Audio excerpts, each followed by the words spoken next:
Hello all. അപ്പോൾ new year ആയിട്ട് എൻ്റെ എല്ലാ പ്രിയപ്പെട്ട കൂട്ടുകാർക്കും ഹാപ്പി ന്യൂ ഇയർ.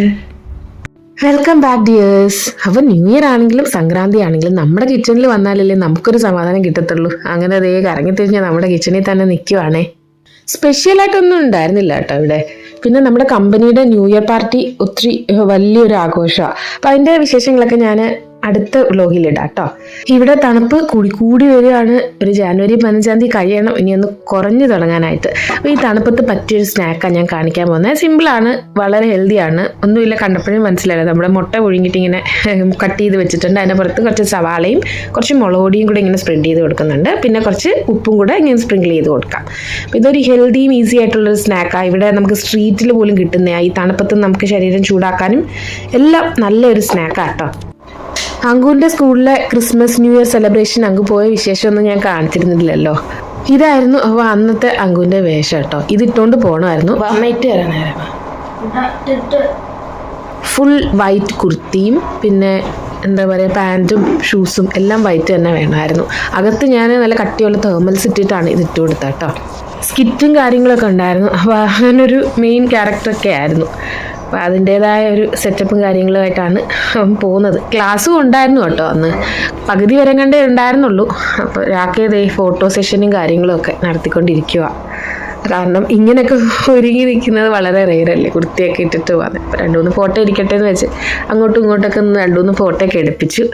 പിന്നെ ഇതെന്താ വെച്ചാൽ ക്രിസ്മസ് ഗിഫ്റ്റ്. എനിക്ക് തോന്നുന്നു ഇപ്പോൾ ക്രിസ്മസ് ഫ്രണ്ട് നമ്മുടെ നാട്ടിലുമൊക്കെ ഇങ്ങനെ ഗിഫ്റ്റ് വെക്കുമല്ലോ. അതായത് ഇവരുടെ ഹോൾ സ്കൂളിലേക്കാണ് നമ്മൾ കൊടുക്കേണ്ടത്. അപ്പോൾ അവർ പ്രത്യേകം പറഞ്ഞിട്ടുണ്ട് ഒരു 200 റുപ്പീസിനകത്തുള്ള ഗിഫ്റ്റ് മതി. അപ്പോൾ ഒരു ജോമെട്രി ബോക്സാണ് അവന് കൊടുത്ത് വിട്ടത്. കാരണം അതാകുമ്പോൾ ഉപകാരം ഉണ്ടല്ലോ. നമുക്ക് എന്തായാലും ജോമെട്രി ബോക്സ് അത്യാവശ്യമാണ് സ്കൂളിൽ പഠിക്കുമ്പോൾ. അങ്ങനെ അവൻ ദേ ഇറങ്ങി. ഫുഡ് കഴിക്കാനായിട്ട് പൈസ കൊടുത്തു കേട്ടോ. അവിടെ നിന്ന് ചൂടോടെ കഴിക്കുകയും ചെയ്യാം. പിന്നെ എന്തോ സ്പെഷ്യലും ഒക്കെ ഇന്നുള്ള ദിവസമാണ്. എന്താ കർച്ചീഫ്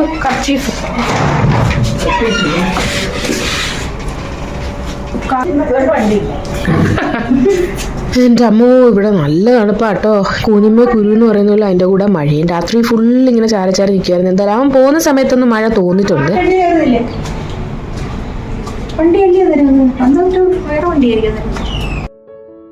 ഫോഗും കാര്യങ്ങളും ഒന്നുമില്ല കേട്ടോ. ക്ലിയർ ആയിട്ടാണ്. ചെറിയൊരു മുടല് പോലെ. അത് തണുപ്പ് സമയത്ത് ഇങ്ങനെ ആണല്ലോ. പിന്നെ സൂര്യനെ കണ്ടിട്ട് തന്നെ ദിവസങ്ങളായി. ഇനി എപ്പോൾ വരുമെന്ന് പോലും നമുക്കറിയത്തില്ല. അപ്പം മൊത്തത്തിലൊരു നമുക്കൊരു സഫക്കേഷൻ വരത്തില്ല. അവൻ സ്കൂളിൽ പോയപ്പോൾ തന്നെ ആ പുല്ലിലൊക്കെ വെള്ളമായിരുന്നു തോന്നുന്നു. അത് വെള്ള ഡ്രസ്സും കൂടെ ഒക്കെ ആയിരുന്നല്ലോ. എങ്ങനെയെങ്കിലും എന്തായാലും അങ്ങ് എത്തിപ്പറ്റി.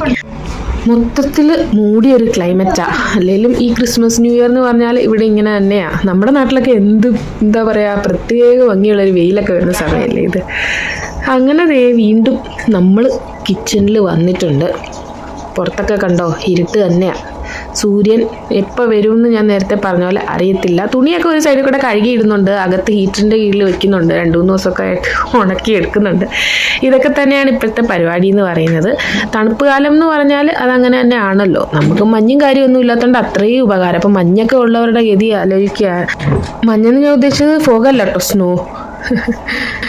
രാവിലെ 8:28, 7 ഡിഗ്രിയാണ്. പക്ഷെ തണുപ്പ് അതിലും നമുക്ക് കൂടുതൽ ഫീൽ ചെയ്യുന്നുണ്ട് കേട്ടോ. 7 ഡിഗ്രി എന്നാണ് അലക്സിൽ കാണിക്കുന്നത്. ബ്രേക്ക്ഫാസ്റ്റ് സാമ്പാറിൻ്റെ കൂടെ പിന്നെ കോമ്പിനേഷൻ എപ്പോഴും ഇഡ്ഡലിയാണല്ലോ. ഈ ചൂടത്ത് നല്ല ആവി പറക്കുന്ന ചൂട് ഇഡ്ഡലിയും നല്ല ചൂടോടെ സാമ്പാർ ഒഴിച്ച് കഴിക്കുന്ന ടേസ്റ്റ് സൂപ്പറല്ലേ. അപ്പോൾ അമ്മ രാവിലെ എഴുന്നേറ്റിട്ട് കുറച്ച് സാമ്പാർ ഉണ്ടാക്കി വെച്ചിട്ടുണ്ടായിരുന്നു. ഞാൻ ഇഡ്ഡലിക്ക് ഒന്ന് കോരി ഒഴിച്ചു. ഒരാൾക്കേ ഇപ്പോൾ ഈ 2 എണ്ണമൊക്കെ കഴിച്ചിട്ടാണ് പോകുന്നത് കേട്ടോ. കാരണം ചിയ സീഡൊക്കെ ഇപ്പോൾ രാവിലെ വെറും വയറ്റിൽ ഈ തണുപ്പത്ത് വലിയ പാടല്ലേ കഴിച്ചിട്ട് പോകും. അപ്പോൾ ഞാൻ എപ്പോഴും ബ്രേക്ക്ഫാസ്റ്റ് കഴിച്ചിട്ട് അമ്മ 2 ഇഡ്ഡലി രാക്കേക്കും കൊടുത്തു. എല്ലാവരും കഴിച്ച് കഴിഞ്ഞിട്ട് എൻ്റെ ബ്രേക്ക്ഫാസ്റ്റ് ആയത് 3 ഇഡ്ഡലി എടുത്തിട്ടുണ്ട്. കുറേ പച്ചക്കറിയൊക്കെ ഉള്ള നമ്മുടെ സാമ്പാറും എടുത്തിട്ടുണ്ട്. കുറച്ച് നേരത്തേക്ക് നമ്മുടെ വയറ് ഫുള്ളായിരിക്കും. ഇതൊക്കെ മതിയല്ലോ. തണുപ്പത്ത് പിന്നെ ഇടയ്ക്കിടയ്ക്ക് വിശക്കുകയും ചെയ്യാം. എന്തെങ്കിലും സ്നാക്ക് ഇങ്ങനെ മഞ്ചൊക്കെ ചെയ്തിരിക്കാനൊരു രസമാണ്. നമ്മളകത്ത് തന്നെ ഇങ്ങനെ കുത്തിയിരിക്കുമല്ലേ. പുറത്ത് മഴ വീണ്ടും ചാരിക്കൊണ്ടിരിക്കുക. പിന്നെ ഒരു കഥ നിങ്ങളോട് എനിക്ക് പറയാൻ അല്ലെങ്കിൽ കാണിക്കാനുള്ളത് എന്താ വെച്ചാൽ, നമ്മൾ കഴിഞ്ഞ വ്ലോഗിൽ സ്റ്റാർ കാണിച്ചില്ലേ, അതൊരു ദിവസം കിടന്നുള്ളൂ കേട്ടോ. ഇന്ന് ഞാൻ നോക്കിയപ്പോൾ അത് താഴെ കീറി പറഞ്ഞു കിടക്കുക. ഈ മഴയത്ത് അത് കീറി പറഞ്ഞു പോയി. എനിക്ക് ഒത്തിരി സങ്കടം വന്നു കേട്ടോ. കിടക്കുന്നു. ഈ എൻ്റെ രാഖിയെ കഷ്ടപ്പെട്ട് കീറി പറഞ്ഞു പോയി.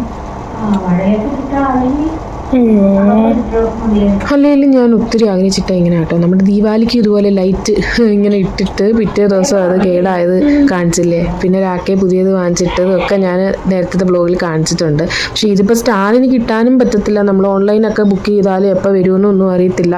അപ്പോൾ ആ മോഹം എന്തായാലും കഴിഞ്ഞു. ദേ സ്റ്റാർ താഴെ വീണ് കിടപ്പുണ്ട്. മഴയും ചാറുന്നുണ്ട്, തണുപ്പുമുണ്ട്.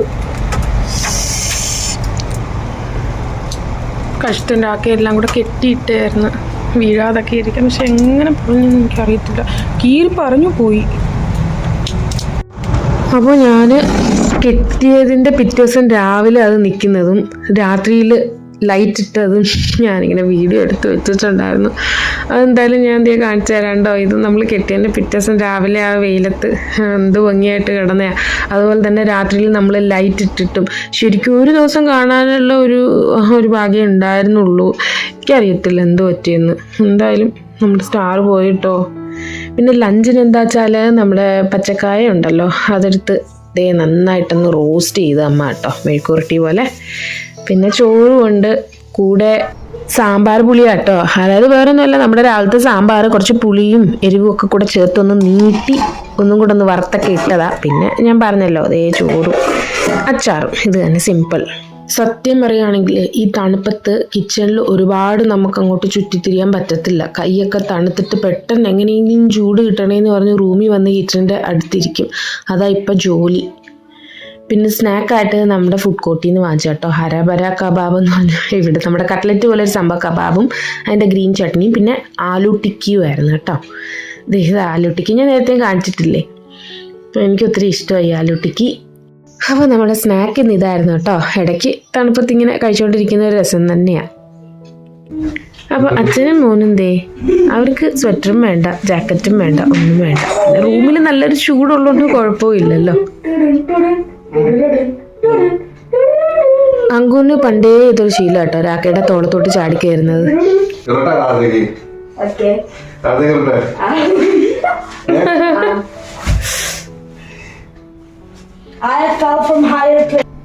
ഡിന്നറിന് എന്താ വെച്ചാല് പറാട്ട കേട്ടോ, മൂങ് ദാൽ പറാട്ട. നമ്മുടെ പച്ചപ്പയറില്ലേ, അതായത് ഈ മൂങ് ദാൽ എന്ന് പറയുന്നത് ചെറുപയർ, അതിൻ്റെ കറി ഉണ്ടായിരുന്നു ഫ്രിഡ്ജിൽ. അതിനകത്തോട്ട് മാവും കൂടെ ഒന്ന് കുഴച്ചിട്ട് പറാട്ടയ്ക്ക് വേണ്ടി സെറ്റാക്കി വെച്ചിട്ടുണ്ട്. പിന്നെ ചുടാനുള്ള കാര്യങ്ങളും പെട്ടെന്നങ്ങ് ചുട്ടെടുക്കാം കേട്ടോ. നമ്മളെപ്പോഴും ഈ ദാൽ ഉണ്ടാക്കിയിട്ട് ബാക്കി വരുവാണെങ്കിൽ അത് ഫ്രിഡ്ജിൽ വെച്ചിട്ട് മാവിങ്ങനെ കുഴച്ചതിനകത്ത് ചുട്ടാൽ നല്ല ദാൽ പറാട്ട കിട്ടും കേട്ടോ. അപ്പോൾ പ്രത്യേകിച്ച് നമുക്ക് ദാൽ പറാട്ടയ്ക്ക് വേറെ ദാലൊന്നും വെക്കേണ്ടെങ്കിൽ ബാക്കി വരുന്ന ലെഫ്റ്റ് ഓവേഴ്സാണ് ഞാൻ എപ്പോഴും ദാൽ പറാട്ടയ്ക്ക് ഉണ്ടാക്കുന്നത്. അപ്പോൾ അതിനകത്ത് തന്നെ ഉപ്പും കാര്യങ്ങളൊക്കെ കാണും. പിന്നെ കുറച്ച് നെയ്യും കൂടെ ഒക്കെ കൂട്ടി കുറച്ചും കൂടെ കട്ടിക്ക് സാധാരണ ചപ്പാത്തിയെ കാട്ടി ഒന്ന് ചുട്ടെടുക്കുകയാണെങ്കിൽ നമുക്ക് വയറ് നല്ല സ്റ്റഫ് ചെയ്ത് കിടക്കും. അപ്പോൾ നമ്മുടെ പറാട്ട ചുട്ടെടുക്കുന്നുണ്ട്. കൂടെ പനീറിൻ്റെ ഒരു കറിയും കൂടെയാണ്.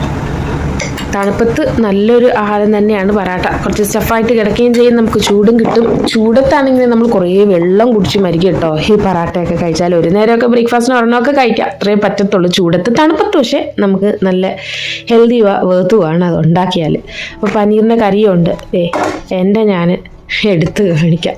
2 പറാട്ട ഇട്ടിട്ടുണ്ട്, പിന്നെ കറി. ശരിക്കും വയറൊക്കെ നിറഞ്ഞിരിക്കുകയാണെങ്കിൽ ഒരു പറാട്ട തന്നെ മതി, കാരണം മൂങ് ദാലും കൂടെ ആയതുകൊണ്ട് കുറച്ചുകൂടെ സ്റ്റഫ്ഡ് ആണല്ലോ അത്. അതേ നമ്മുടെ ഡിന്നറ് പറാട്ടയും പനീറും. പിന്നെ കഴിഞ്ഞ വ്ലോഗിൽ ഞാൻ രാക്കെ കേക്ക് ഉണ്ടാക്കി കാണിച്ചല്ലോ, ഏതാ നമ്മുടെ പ്ലം കേക്ക്. അപ്പോൾ ഇവിടെ കിട്ടുന്ന പ്ലം കേക്കാണ്. രാക്കെ ഉണ്ടാക്കിയതിൻ്റെ 7 ഇലത്ത് വരത്തില്ല ഇത് കേട്ടോ, എങ്കിലും നമുക്ക് കേക്കെന്ന് പറഞ്ഞ് കഴിക്കാം. ഇത് പിന്നെ അങ്കുവിൻ്റെ ഇല്ലുമിനാട്ടി കേട്ടോ, ഞാൻ നേരത്തെ കാണിച്ചിട്ടില്ലേ. അവനൊരു ലൈറ്റ് കത്തുന്ന വാളുണ്ട്, നമ്മുടെ ഗോൾഡൻ ടെമ്പിളിൽ നിന്ന് വാങ്ങിച്ചതാണ്. അത് വെച്ച് ഇരുട്ടത്ത് ഇങ്ങനെ കളിക്കുന്ന അവൻ്റെ ഒരു ഹോബിയാണ്.